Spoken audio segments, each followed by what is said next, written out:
ಪತ್ರಕರ್ತರಿಗೆ ಮತ್ತು T V ಮೀಡಿಯಾದವರಿಗೆ ನಮಸ್ಕಾರಗಳು, ವಂದನೆಗಳು.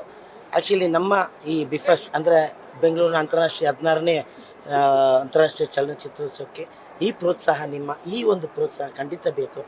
ಇವತ್ತಿನ ದಿವಸ Amaran cinema black buster movie. Amaran ಸಿನಿಮಾದ ನಿರ್ದೇಶಕರು ನಮ್ಮ ರಾಜ್ಕುಮಾರ್ ಪೆರಿಸ್ವಾಮಿಯವರು ಮತ್ತು ನಮ್ಮ ಸಿನಿಮಾಟೋಗ್ರಾಫರು ಸಾಯಿಯವರು,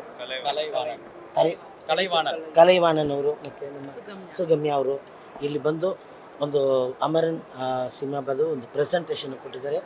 ಎಲ್ಲ ನಮ್ಮ ಏನು ಫಿಲ್ಮ್ ಮೇಕರ್ಸ್ ಇದ್ದಾರೆ ಅವರೆಲ್ಲ ಬಂದಿದ್ದರು, ತುಂಬ ಸಂತೋಷಪಟ್ಟರು, ಒಳ್ಳೊಳ್ಳೆ ವಿಷಯಗಳನ್ನ ತಿಳ್ಕೊಂಡಿದ್ದಾರೆ. ತುಂಬ ಯಂಗ್ಸ್ಟರ್ಸ್ ಬಂದು ಇವ್ರುಗಳ ಕ್ವಶನ್ಸ್ನ ಕೇಳಿ ಅವ್ರಿಗೆ ಯಾವ ಥರ ಮೇಕಿಂಗ್ ಇರ್ಬೋದು, ಯಾವ ಥರ ಸಿನಿಮಾ ಮಾಡಿದ್ರೆ ಅನ್ನೋದನ್ನು ಅರ್ಥ ಮಾಡ್ಕೊಂಡಿದ್ದಾರೆ. ಸೊ ಇದು ಒಂದು ನಮ್ಮ ಈ ಬಿಫಸ್ಗೆ ಒಂದು ಗರಿ, ಯಾಕೆಂದರೆ ಇನ್ನೊಂದು ಗರಿ ಅಂತೇಳಿ ನಾನು ಹೇಳಿ ಅವ್ರನ್ನ ಒಂದು ಮಾತು ಮಾತಾಡೋಕ್ಕೆ ಹೇಳ್ತೀನಿ.